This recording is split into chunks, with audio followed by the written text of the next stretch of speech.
Hi everyone, my name is Shubham. Welcome back Bela classes. तो आज हम लोग पढ़ने वाले हैं क्या, गॉस थ्योरम के एप्लीकेशंस के बारे में।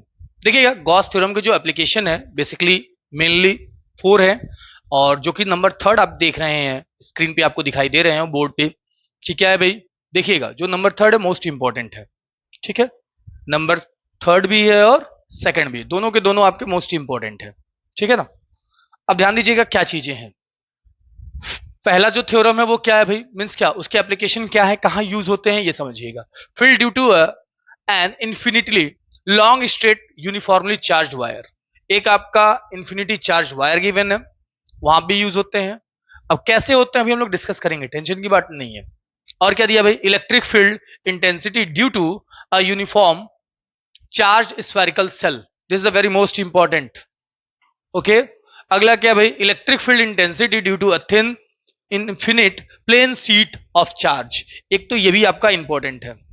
और क्या है भाई, इलेक्ट्रिक फील्ड इंटेंसिटी आपको फाइंड करना है।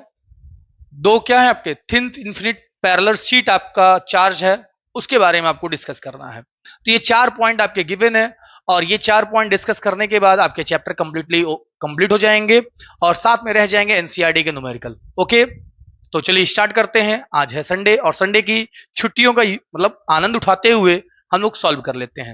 हालांकि एक ही टॉपिक आज हम लोग पढ़ने वाले हैं इसमें, जो कि फर्स्ट टॉपिक है, ठीक है ना। ध्यान दीजिएगा, ये फर्स्ट जो टॉपिक होगा इसी को आज हम लोग इसमें लेक्चर में डिस्कस करने वाले हैं, ठीक है ना। आइए स्टार्ट। तो जैसा कि मैंने आपको बताया था अभी जस्ट, हम लोग फर्स्ट पॉइंट पढ़ने वाले हैं। क्या है भाई, field due to an infinitely long straight uniformly charge wire. एक आप देख रहे हैं यूनिफॉर्म चार्ज वायर है, और हमने क्या किया, मार्क कर दिया उस बीच में जो है, हम इतनी ही डिस्टेंस का जो है क्या निकालना है, इलेक्ट्रिक फील्ड निकालेंगे यहाँ पे। और हाँ, मार्क करने के बाद एक हमने सरफेस बनाया है, कौन सा है, गॉसियन सरफेस है। गॉसियन सरफेस हम कहते हैं किसको भाई, एक इमेजिनरी सरफेस होता है जिसके अकॉर्डिंग मींस क्या निकालते हैं हम लोग, इलेक्ट्रिक फील्ड उस रेंज में हम लोग फाइंड आउट करते हैं। उसी सरफेस को हम लोग क्या कहते हैं, गॉसियन सरफेस कहते हैं। तो आइए देखते हैं क्या चीजें दी गई हैं। मान लेते हैं क्या है, considered an infinitely long thin wire with a uniform linear charge density lambda. अब इसके ऊपर क्या है भाई, जो लीनियर चार्ज डेंसिटी है वायर के ऊपर वो क्या है, लैम्डा है। The electric field at every point in plane cutting the wire normally radial and its magnitude depend only on the radial distance r। ये किस पे, डिस्टेंस पे भाई, इस डिस्टेंस r पे ही ये डिपेंड करेगा इसका मैग्नीट्यूड, ठीक है ना, सभी जगह पे, ठीक है। Now considered a circular closed cylinder.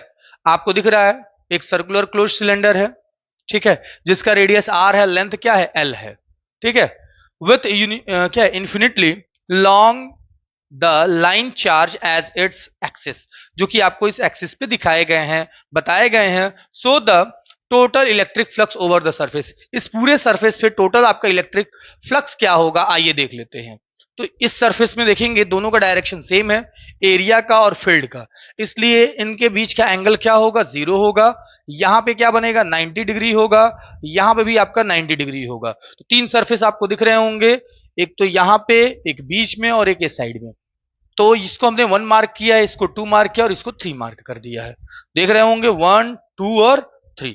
तो cos 90 का वैल्यू क्या होता है भाई, 0 होता है। cos 90 का वैल्यू क्या होता है, 0 होता है। तो आपके सामने क्या दिखा, फाई इज इक्वल टू, एक तो हमने इस साइड को कैलकुलेट कर लिया है 1, इस साइड को 1 2 3, 3 सरफेस आपको दिख रहे होंगे। तो 90 का वैल्यू 0 हो जाएगा, यहां भी 90 का वैल्यू 0 होगा, ये 1 हो गया। आप जानते हैं फाई, फाई दिया हुआ है, तो देखिएगा यहां पे क्या हो जाएगा, ई कांस्टेंट हो गया, ये क्या हो जाएगा, डीएस हो जाएंगे। क्लियर है। और फाई इज इक्वल टू क्या होते हैं, जैसा कि हम लोगों ने पढ़ा है अभी, electric flux is equal to q by epsilon nought होता है, क्यू बाई एप्सिलॉन नॉट। और ये आपका क्लोज इंटीग्रल है, मींस क्या, सरफेस है ये, तो इसका जो एरिया होगा, surface area 2 pi r l होगा, 2 पाई आर एल, या ब्रैकेट में लिख सकते हैं integration ds is equal to 2 pi r l होगा। क्लियर है। अब इसके आगे देखिएगा, अब इसके आगे हम लोग समझेंगे क्या, आप जानते हैं यहां पे क्लियर है ना, cos 90 का वैल्यू 0 होता है, इसलिए दोनों सरफेस का वैल्यू क्या हो गया, 0। और यहां पे 90 कहां से आया, ये जो आप देख रहे हैं इलेक्ट्रिक फील्ड, और ये जो आप क्या देख रहे हैं, सरफेस, दोनों के बीच का एंगल कितना बन रहा है, 90 डिग्री, ठीक है। अभी देखिएगा ई को हम सेपरेट कर रहे हैं, तो ई इज इक्वल टू क्या होगा, क्यू अपॉन एप्सिलॉन नॉट है ही 1 upon 2 pi r L.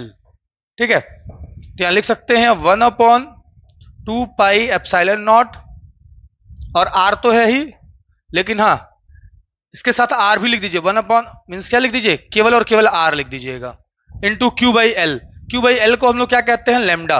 Q by L को क्या कहते हैं हम लोग, लैम्डा।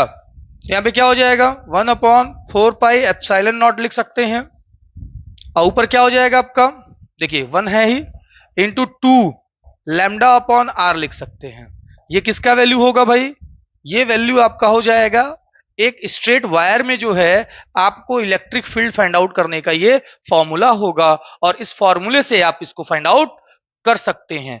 एक बात और मैं बता दूं, अगर ग्राफ की बात कर लें ई और आर के बीच में, देख रहे हैं रेसिप्रोकल है, रेसिप्रोकल होने की वजह से जैसे आर की वैल्यू यानी डिस्टेंस हम जैसे बढ़ाएंगे, जो इलेक्ट्रिक फील्ड होगा वो क्या हो जाएगा, डिक्रीज हो जाएगा। इसका मतलब इनका अगर ग्राफ प्लॉट करते हैं तो ग्राफ हम लोगों को कुछ ऐसा मिलेगा, ये आर हो गया, ये ई हो गया, e is inversely proportional of r होगा।